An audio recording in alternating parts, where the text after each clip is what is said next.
നമസ്കാരം. PSC സ്കോറിൻ്റെ പുതിയൊരു ക്ലാസ്സിലേക്ക് സ്വാഗതം. നാം ഇന്ന് സംസാരിക്കുന്നത് കേരളത്തിലെ സാമൂഹിക പരിഷ്കർത്താവായിട്ടുള്ള KP വള്ളോനെ കുറിച്ചാണ്. KP വള്ളോൻ 1894 ജനുവരി 2-നാണ് ജനിച്ചത്. KP വള്ളോൻ്റെ ജനനം 1894 ജനുവരി 2-നാണ്. അദ്ദേഹത്തിൻ്റെ ജന്മസ്ഥലം എറണാകുളം ജില്ലയിലെ മുളവുകാട്. എറണാകുളം ജില്ലയിലെ മുളവുകാട് എന്ന സ്ഥലത്താണ് KP വള്ളോൻ ജനിച്ചത്. KP വള്ളോൻ മരണപ്പെട്ടത് 1940 ഏപ്രിൽ 14-ന്. അദ്ദേഹം 1894 ജനിക്കുകയും 1940 ഏപ്രിൽ 14-ന് മരണപ്പെടുകയും ചെയ്തു. KP വള്ളോൻ്റെ മാതാവിൻ്റെ പേര് മാല എന്നും പിതാവിൻ്റെ പേര് പിഴങ്ങൻ എന്നുമാണ്. KP വള്ളോൻ്റെ വീട്ടുപേരാണ് കോലോത്ത് വീട്. KP വള്ളോൻ്റെ വീട്ടുപേര് കോലോത്ത് വീട്. നമ്മൾ മലയാളം സാമൂഹ്യ പരിഷ്കർത്താക്കളെ പറ്റി പഠിക്കുന്ന അവസരത്തിൽ ഈ പരിഷ്കർത്താക്കളുടെ വീട്ടുപേര് പഠിക്കുക എന്നുള്ളത് വളരെ പ്രധാനപ്പെട്ട ഒരു ഭാഗമാണ്. പലരുടെയും വീട്ടുപേര് പരീക്ഷയ്ക്ക് ചോദിച്ചിട്ടുണ്ട്. ഉദാഹരണത്തിന് പണ്ഡിറ്റ് കറുപ്പൻ്റെ വീട്ടുപേര് സാഹിത്യ കുടീരം എന്നാണ്. പണ്ഡിറ്റ് കറുപ്പൻ്റെ വീട്ടുപേര് സാഹിത്യ കുടീരം. അതുപോലെ നാരായണ ഗുരുവിൻ്റെ വീട്ടുപേര് വയൽവാരം വീട്. അത്തരത്തിൽ KP വള്ളോൻ്റെ വീട്ടുപേര് കോലോത്ത് വീടെന്നാണ്. പുലയ സമുദായത്തിൻ്റെ ഉന്നമനത്തിനായി പരിശ്രമിച്ച സാമൂഹ്യ പരിഷ്കർത്താവായിരുന്നു KP വള്ളോൻ. പുലയ സമുദായത്തിൻ്റെ ഉന്നമനത്തിനായി പരിശ്രമിച്ച സാമൂഹ്യ പരിഷ്കർത്താവ്. മാത്രമല്ല, ശ്രീനാരായണ ഗുരുവിൻ്റെ ആശയങ്ങളിൽ ആകൃഷ്ടനായ KP വള്ളോൻ വിദ്യാഭ്യാസത്തിലൂടെ അധസ്ഥിതർക്ക് സാമൂഹ്യ മുന്നേറ്റം കൈവരിക്കാൻ വേണ്ടി പരിശ്രമിച്ചു. KP വള്ളോന് പ്രചോദനമായത് നാരായണ ഗുരുവിൻ്റെ ആശയങ്ങളാണെന്ന് ഓർക്കുക. വീണ്ടും പറയുന്നു, KP വള്ളോൻ്റെ ജനനം 1894-ലാണ്. 1894. ശ്രദ്ധിക്കൂ, സ്വാമി വിവേകാനന്ദൻ ചിക്കാഗോയിൽ പ്രസംഗിച്ചത് 1893-ലാണ്. വിവേകാനന്ദൻ്റെ ചിക്കാഗോ പ്രസംഗം 1893-ലാണ്.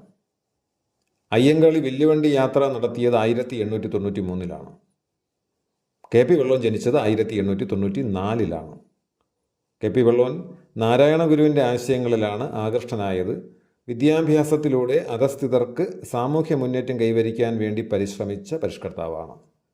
പുലയ സമുദായത്തിൻ്റെ ഉന്നമനത്തിനായി പരിശ്രമിച്ച സാമൂഹ്യ പരിഷ്കർത്താവുമാണ് അദ്ദേഹം. ഇന്ത്യൻ ഭരണഘടനാ നിർമ്മാണ സഭയിൽ അംഗമായിരുന്ന ദാക്ഷായണി വേലായുധൻ KP വള്ളോൻ്റെ സഹോദരിയുമാണ്. ഈ ദാക്ഷായണി വേലായുധൻ എന്ന വനിതയെപ്പറ്റി ഭരണഘടനാ ഭാഗങ്ങൾ പഠിച്ചിട്ടുള്ളതായിരിക്കും. ഇന്ത്യൻ ഭരണഘടനാ നിർമ്മാണ സഭയിൽ അംഗമായിരുന്ന വനിതയാണ് ദാക്ഷായണി വേലായുധൻ. ഈ ദാക്ഷായണി വേലായുധൻ KP വള്ളോൻ്റെ സഹോദരിയാണെന്നുള്ള കാര്യം കൂടി ഓർത്തു വയ്ക്കുക. KP വള്ളോൻ കൊച്ചി നിയമസഭയിൽ അംഗമായിരുന്നു. 1931-ലാണ് അദ്ദേഹം കൊച്ചി നിയമസഭയിൽ അംഗമായിരുന്നത്. അപ്പോൾ കൊച്ചി നിയമസഭയിൽ KP വള്ളോൻ അംഗമായത് 1931. കൊച്ചിയുടെ അയ്യങ്കാളി എന്നറിയപ്പെടുന്നു. കൊച്ചിയുടെ അയ്യങ്കാളി എന്നറിയപ്പെടുന്നത് KP വള്ളോൻ. KP വള്ളോൻ കൊച്ചി നിയമസഭയിൽ അംഗമായത് 1931-ലാണ്. അദ്ദേഹത്തെ കൊച്ചിയുടെ അയ്യങ്കാളി എന്ന് വിളിക്കുന്നു. 1938 എറണാകുളത്ത് ദളിത് വിദ്യാർത്ഥികൾക്കായി ഹോസ്റ്റൽ ആരംഭിച്ചു. KP വള്ളോൻ 1938 എറണാകുളത്ത് ദളിത് വിദ്യാർത്ഥികൾക്കായി ഹോസ്റ്റൽ ആരംഭിച്ചു. ഇവിടെ ഇപ്പോൾ പറഞ്ഞ 2 പോയിന്റുകൾ. കൊച്ചി നിയമസഭയിൽ അംഗമായിരുന്നു KP വള്ളോൻ 1931-ലാണ്. 1931-ലാണ് ഗുരുവായൂർ സത്യാഗ്രഹം നടന്നത്. ഗുരുവായൂർ സത്യാഗ്രഹം നടന്നത് 1931-ലാണ്. അതുപോലെ ഇദ്ദേഹം എറണാകുളത്ത് ദളിത് വിദ്യാർത്ഥികൾക്കായി ഹോസ്റ്റൽ ആരംഭിച്ചു.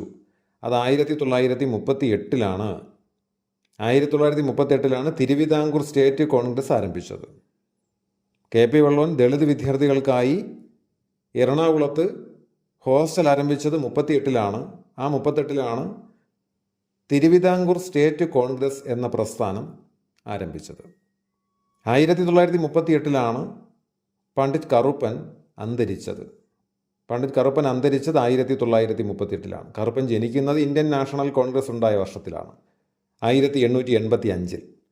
1885-ലാണ് പണ്ഡിറ്റ് കറുപ്പൻ ജനിക്കുന്നത്. അദ്ദേഹം മരണപ്പെടുന്നത് 1938-ലാണ്. 1938-ലാണ് തിരുവിതാംകൂർ സ്റ്റേറ്റ് കോൺഗ്രസ് രൂപം കൊള്ളുന്നത്.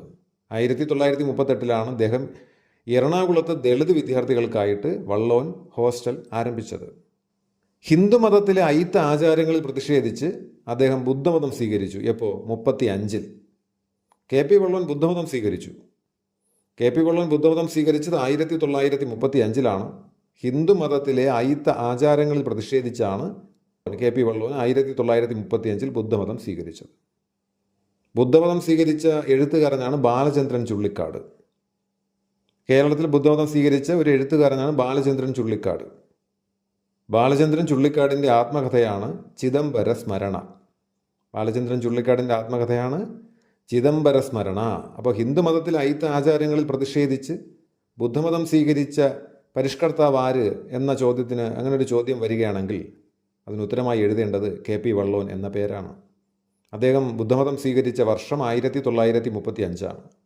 നോക്കൂ, 1935 C. കേശവൻ കോഴഞ്ചേരി പ്രസംഗം നടത്തിയത്. C. കേശവൻ കോഴഞ്ചേരി പ്രസംഗം നടത്തിയത് 1935. ഈ C. കേശവനെ സിംഹള സിംഹം എന്നാണ് വിശേഷിപ്പിക്കുന്നത്. C. കേശവനെ വിശേഷിപ്പിക്കുന്നത് സിംഹള സിംഹം എന്നാണ്. C. കേശവൻ കോഴഞ്ചേരി പ്രസംഗം നടത്തിയത് 1935. ആ 35 KP വള്ളോൻ ബുദ്ധമതം സ്വീകരിച്ചത്. KP വള്ളോൻ ആരംഭിച്ച മാസികകളുണ്ട്, അത് പരീക്ഷയ്ക്ക് ചോദിച്ചിട്ടുണ്ട്, പ്രീവിയസ് ക്വസ്റ്റ്യൻ ആണ്. അധകൃതൻ, ഹരിജൻ എന്നീ മാസികകൾ ആരംഭിച്ചത് KP വള്ളോനാണ്. അധകൃതൻ, ഹരിജൻ എന്നീ മാസികകൾ ആരംഭിച്ചത് KP വള്ളോൻ. ഈ രണ്ട് മാസികകളുടെ പേരും നന്നായി ഓർത്തു വയ്ക്കുക. അധകൃതൻ, ഹരിജൻ എന്നീ മാസികകൾ ആരംഭിച്ച കേരളത്തിലെ സാമൂഹ്യ പരിഷ്കർത്താവ് KP വള്ളോൻ. അതേസമയത്ത് ഹരിജനം എന്ന പദം ആദ്യമായിട്ട് ഉപയോഗിച്ചത് മഹാത്മാഗാന്ധിയാണ്. ഹരിജനം എന്ന പദം ഉപയോഗിച്ചത് ഹരിയുടെ മക്കൾ, ദൈവത്തിൻ്റെ മക്കൾ എന്ന അർത്ഥത്തിൽ ഹരിജനം എന്ന പദം ആദ്യമായിട്ട് ഉപയോഗിച്ചത് ഗാന്ധിജിയാണ്. ഹരിജൻ എന്ന മാസിക ആരുമായി ബന്ധപ്പെട്ടിരിക്കുന്നു? KP വള്ളോനുമായി ബന്ധപ്പെട്ട മാസികയാണ് ഹരിജൻ, അധകൃതൻ എന്നീ മാസികകൾ KP വള്ളോനുമായി ബന്ധപ്പെട്ടിരിക്കുന്നു. അധകൃതൻ എന്ന മാസിക പുറത്തിറക്കിയ വർഷം 1936. തൊട്ട് മുൻപ് പറഞ്ഞു ഇദ്ദേഹം ബുദ്ധമതം സ്വീകരിച്ചത് 35 പറഞ്ഞു. അധകൃതൻ എന്ന മാസിക പുറത്തിറങ്ങിയത് 1936. 36 കേൾക്കുമ്പോൾ എല്ലാ പഠിതാക്കളുടെയും മനസ്സിൽ വരുന്നത് ക്ഷേത്രപ്രവേശന വിളംബരം ആയിരിക്കും. ക്ഷേത്രപ്രവേശന വിളംബരം 1936 നവംബർ 12. ക്ഷേത്രപ്രവേശന വിളംബരം നടത്തിയ തിരുവിതാംകൂർ ഭരണാധികാരിയാണ് ചിത്തിര തിരുനാൾ. ക്ഷേത്രപ്രവേശനം എഴുതി തയ്യാറാക്കിയത് ഉള്ളൂർ S. പരമേശ്വര അയ്യരാണ്. അപ്പോൾ അധകൃതൻ എന്ന മാസിക പുറത്തിറക്കിയത് 1936. ക്ഷേത്രപ്രവേശന വിളംബരം 1936 നവംബർ 12 ചിത്തിര തിരുനാളാണ് പുറപ്പെടുവിച്ചത്. അധകൃതൻ പ്രസിദ്ധീകരിച്ച പ്രസിൻ്റെ പേരാണ് ധർമ്മകാഹളം. ധർമ്മകാഹളം എന്ന പ്രസിൽ നിന്നാണ് ഈ അധകൃതൻ എന്ന മാസിക പുറത്തിറങ്ങിയത്. 1940 മാളയിൽ വച്ച് വസൂരി രോഗബാധിതയെ പരിചരിച്ചാണ് ഇദ്ദേഹം മരണപ്പെടുന്നത്. 1940 KP വള്ളോൻ മരണപ്പെട്ടു. മാളയിൽ വച്ച് വസൂരി രോഗബാധിതരെ പരിചരിക്കുന്ന അവസരത്തിൽ വസൂരി ബാധിച്ചാണ് ഇദ്ദേഹം മരിച്ചത് എന്നുള്ള കാര്യം കൂടി ഓർക്കുക. ഇത്രയും കാര്യങ്ങളാണ് KP വള്ളോനെ പറ്റി പറയാനുണ്ടായിരുന്നത്. അദ്ദേഹം ജനിച്ചത് 1894. ചിക്കാഗോ പ്രസംഗം 1893. KP വള്ളോൻ ജനിക്കുന്നത് 1894.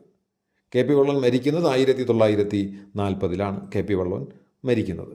കൊച്ചിയുടെ അയ്യങ്കാളി എന്നറിയപ്പെടുന്ന ആൾ KP വള്ളോനാണ്. കൊച്ചിയുടെ അയ്യങ്കാളി എന്ന് വിളിക്കുന്നത് KP വള്ളോനെയാണ്.